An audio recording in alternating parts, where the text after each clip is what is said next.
Pilihan Raya Negeri Legasi Tun Fatimah lawan Sikitol. Jika dulu aset, hari ini nilainya sudah merudum menjadi liability. Demikian persepsi Menteri Besar Sementara Selangor iaitu Datuk Seri Amiruddin Syari terhadap prestasi bekas mentornya, Pengerusi Perikatan Nasional Selangor, Datuk Seri Muhammad Azmin Ali. Katanya bekas Menteri Perdagangan Antarabangsa dan Industri MITI, Perikatan Nasional itu kini hanya liability kepada gabungan tersebut disebabkan prestasinya yang merosot ketika menjadi Menteri Kabinet sebelum ini. Amiruddin melihat hal itu terbukti apabila Perikatan Nasional tiada kata sepakat mengenai calon Menteri Besar daripada gabungan tersebut di Selangor.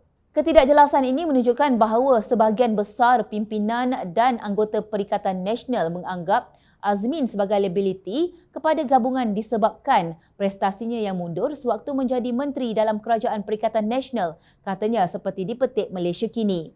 Pada pilihan raya negeri 12 Ogos depan, Azmin Ali bakal mengetuai calon Perikatan Nasional Selangor dengan bertanding di Ulu Klang menentang calon Pakatan Harapan Juwairia Zulkifli. Ahli Majlis Tertinggi Bersatu itu menjustifikasi tindakannya bahawa Hulu Klang merupakan kerusi pertamanya sejak mendapat mandat rakyat pada tahun 1999. Bukannya beliau lari dari Bukit Antarabangsa. Bolehkah kalian percaya lagi kepada sosokan bernama Azmin Ali yang pernah dididik oleh Presiden Keadilan, Datuk Seri Anwar Ibrahim sehingga meningkat menjadi timbalannya dan kemudian menikamnya dari belakang?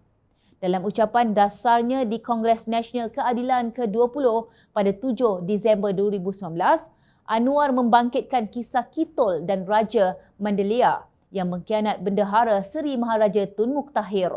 Konspirasi Kitol dan Mandelia bersama Laksmana Koja Hassan dengan fitnah kononnya bendahara hendak melakukan pemberontakan terhadap Sultan Mahmud Shah menyebabkan Tun Muktahir dan kesemua ahli keluarganya kecuali anaknya Tun Fatimah dihukum bunuh. Menurut riwayat dalam sejarah, pengkhianatan mereka dibongkar sendiri oleh Tun Fatimah.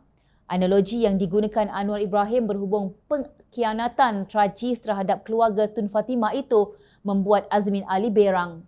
Kalau nak baca sejarah, kita ada 1001 sejarah lain. Mengapa nak baca sejarah yang boleh memecahkan perpaduan dalam parti? Soalnya ketika berucap di Majlis Makan Malam Wawasan Kemakmuran bersama 2030 di Hotel Renaissance Kuala Lumpur pada 8 Disember 2019.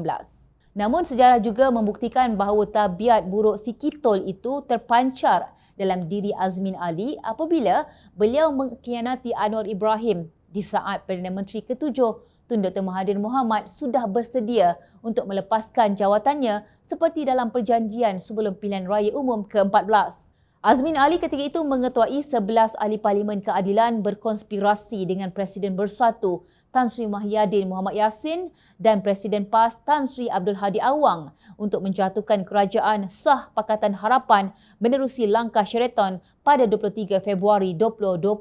Akibatnya, pada pilihan raya umum ke-15, rakyat menghukum pengkhianat ini apabila beliau dikalahkan oleh anak didiknya Amiruddin di gelanggangnya sendiri iaitu kawasan Parlimen Gombak.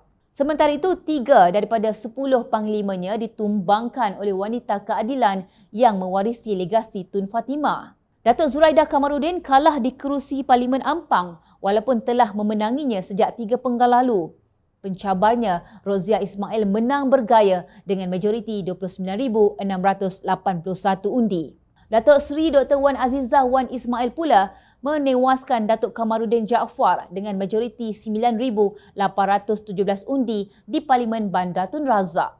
Datuk Mansur Othman kalah di nibung tebal di tangan Ketua Wanita Keadilan yang baru, Fadlina Siddiq dengan majoriti 16,293 undi. 2 pengkhianat lagi iaitu Datuk Muhammad Rashid Hasnaun kalah di Parlimen Batu Pahat di tangan calon Pakatan Harapan On Abu Bakar dengan majoriti 15,972 undi, manakala Barubian yang bertanding atas tiket Parti Sarawak Bersatu ditumbangkan di Parlimen Lawas oleh calon gabungan Parti Sarawak GPS Henry Sam Agong dengan majoriti 5,677 undi.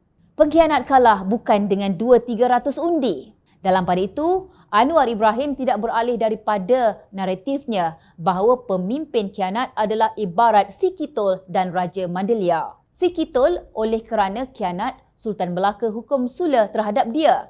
Lepas itu, rumah dipecahkan dan dihanyutkan ke laut. Tanah tapak rumah dia dikikis dan dibuang. Jadi, apa pengajaran kepada orang Malaysia, khususnya orang Melayu?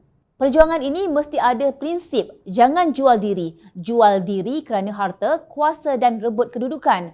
Sebab itu, saya tabik kawan-kawan di Gombak dan Selangor yang teguh mempertahankan prinsip tidak goyang, tidak hanyut kerana wang, tidak hanyut dengan harta, tegasnya dipetik Berita Harian. Beliau berucap demikian di hadapan lebih 20,000 hadirin sempena Majlis Rumah Terbuka Malaysia Madani peringkat negeri Selangor di kawasan komersial Fasa 3, Taman Sri Gombak pada 14 Mei lalu.